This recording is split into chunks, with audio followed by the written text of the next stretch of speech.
This is Ground Media UG. Godbase Entertainment. Kulokoka ddi n'abagamba nti ate singa mbadde saagala kulokoka nandikomye wano.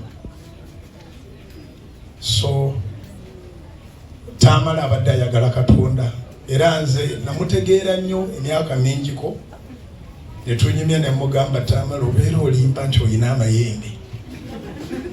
Oli musajja mugezigezi naye abantu bakuno era beetaaga balimba. So balimba amayembe, balimba emisambwa,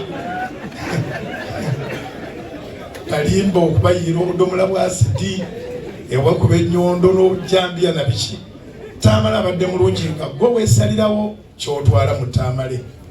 Ayigiriza n'asaaga naye tava ku mulamwa naddayo ku mulamwa. So tumusaaliddwa era tugenda kwongera okumusaalirwa naye ewaffe Masaka gye tuzaalibwa ffenna wadde bagenda bakutulakutulamu kati nange sikyaliwe Masaka ndiwe Lwengo kubanga ndiwe Nkoni bakutulira Kingo mayiro emu obutawera ne bagandi kati bansudde Lwengo era sijjaga nti nzaalibwa Lwengo nze nzaalibwa Masaka akati ne Batamala abeekyotera bonna naye yafuuka disitulikiti wonna twali Masaka Sembabule eri yonna naye waffe bagamba nti okuzaala kwe kuzuukira. So Tamale alese abaana amagezi tegasikirwa naye tuwabulawo kantu muntu kasigaza akalaga nti ono mwana wa Tamale.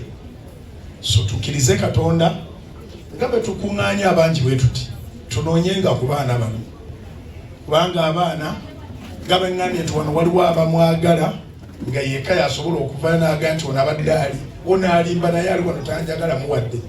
Abaana bagenda kufeesinga judgment etabakwatako nga basinga okweraga ate bwe banaatuuka bali bagenda basimbira amakuuli.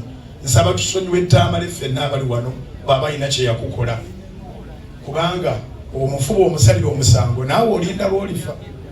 Ekintu kye nnakakasa nti teweetaaga kukola nnyo okukyakiivinga bakiyita kufa.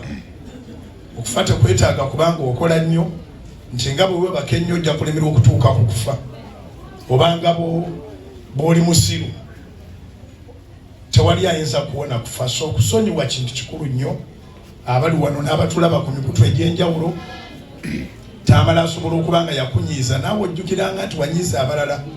Abagezi bagamba nti bw'okola bw'oti n'osonga mu mwami Kanaala kati zino ennya zikoma wendo olumu lwokka lwe luli eri ate waliwo olunene nnyo olukulumiriza kyala kisajja eyo ebeekulumiriza. Tusonyiwe abaana tubayise bulungi, abaana tubaagale obanga ddala tumiisinze Tamale kati ate abaana tubeere nga tubasembeza ate tumuyigireko ebintu bingi. Tamala abadde loyo. Abantu abalinga Tamale kizibu okusubwa eggulu. Abantu abasubwa eggulu be bantu abalimba bannanfuusi takwagala ate n'ateeka otunnyo kungulu.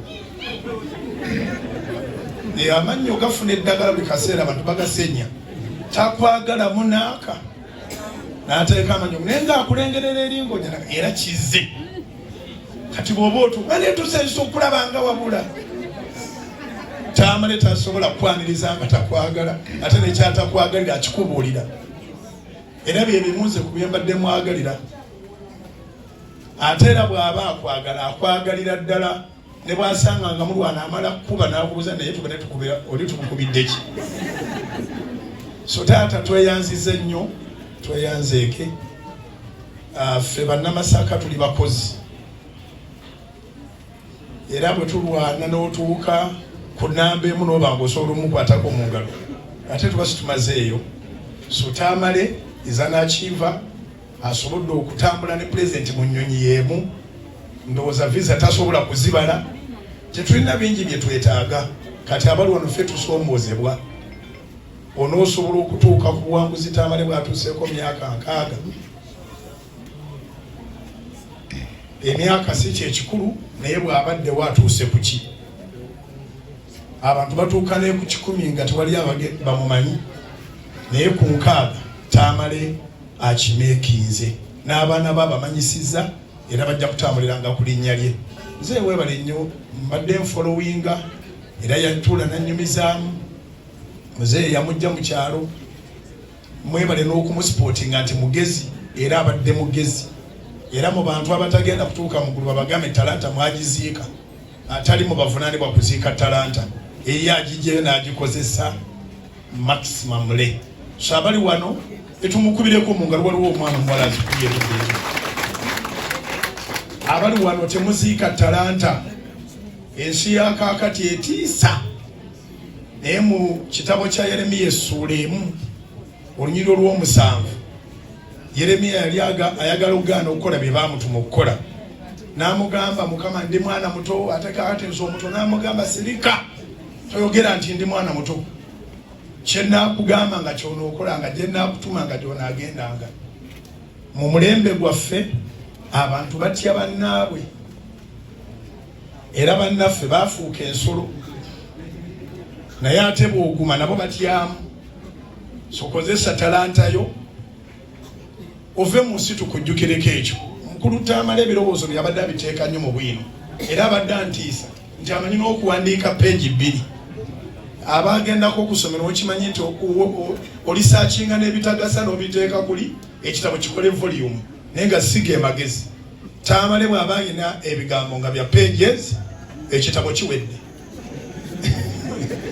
era agenda kifulumya so nsaba tunoonye n'ebitabo bya mukulu Tamale tubisome ajja kusigala ng'ayogera omuntu awandiise tafa omuntu awandiise omuntu alikodinze ayimbye tafa kyemmanyi Tamale ezo balina volume nga 15 oba 10 so gyabadde abiprintingira tusaba mu bikube ne mu kuziika tuguleko omuntu aguleko byaguzeeko Tamale abadde muntu wa bulijjo nga teerangirirangako nti nabbi naye abadde nabbi mu ngeri kubanga buli muntu asobola okubeera nabbi bw'aba ayogera ebigambo ne bituukirira so nga ekintu bwe kibaawo mujjayo akatabo kange akatabo volume 17 kenawandiika emyaka 9 egiyise n'atula ku TV n'akabasomera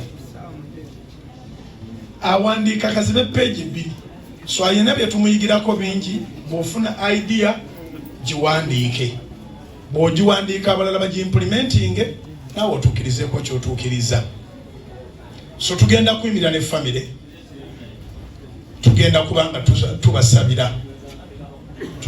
tubasabira abaana nagendako ku graduation y'abaana bammanyi nange mbamanyi ate we tuli wangu wa kumanya so oluusi abaana oluusi batulema okunoonya bavubuka nnyo naye abavubuka abaana batamale n'abaana baffe abalala bali wano munoonye nnyo abantu abakulu bemwenkana nabo tebazimba ng'abantu bakulu era ebigambo by'abantu abakulu ab'omulembe guno n'abatulaba namwe mwenna abalikodinga ebigambo by'abantu abakulu mu bitwale nga bikulu kubanga nabo bakulu by'oyitamu babiyiseemu ngenda kubanga mpulidde nti gavumenti ebintu yabikozeeko ebisinga obungi naye ate kyemmanyi ebisinga ebirala naffe tusobola bikwasaganya ng'abo omunyumba so ndeeseyo $1 million gyenjagala okuwa namwandu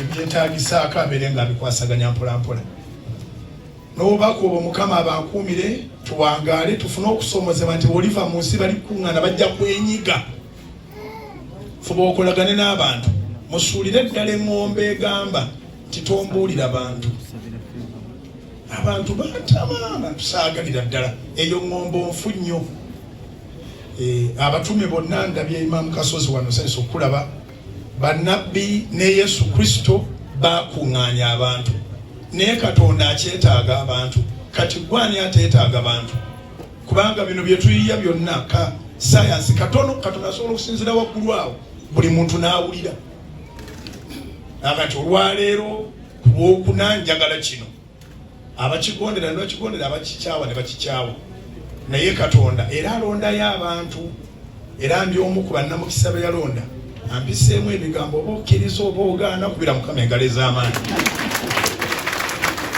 abantu obeetaaga abantu bagasanga oli mulamu abantu bagasanga ovuddewo bwe tukuŋŋaana bwe tuti waliwo ekitiibwa omugenzi kyafuna n'ab'ennyumba baguma so Mukama bampeera omukisa kandabe akutte ekitabo eyoono nakulabyeko n'ekiro nange waffe osuubiza otuukiririzaawo kiba kiwedde so zijja kuyambako mukama abagumye abazeemu amaanyi mumisa emikono tusabire ku famire eno katonda wa Ibulayimu ne Isaaka ne Yakobo kitaffe gwe tumira maaso nga tuweereza bulijjo gumya famire eno ebigambo byonna ebyogerwa mukulu Joseph Tamale takyabiwulira naye famire eno yeewulira naffe tuwulira buli omu ng'ayogera naye famire eno gisima amaanyi gigumye okufa kuno kwadda era twali ajja kuwona era yengeri yokka ekutuukako mukama mu nsi tuli batambuze famire eno gigumye ekitegeere nti kino kyatugerekerwa ate era ffenna abali wano tujja genda tetumanyani asuuka naye emyaka 10 tewali bakyali mulamu ku ffe ffenna egiri mu maaso tukusaba famire eno ginyweze abaana famire yonna ginyweze babeere bumu nga kitaffe n'omwana n'omutukuvu ali obumu mu Kristo Yesu mukama ffe tusabye amiina mukama abawe omukisa.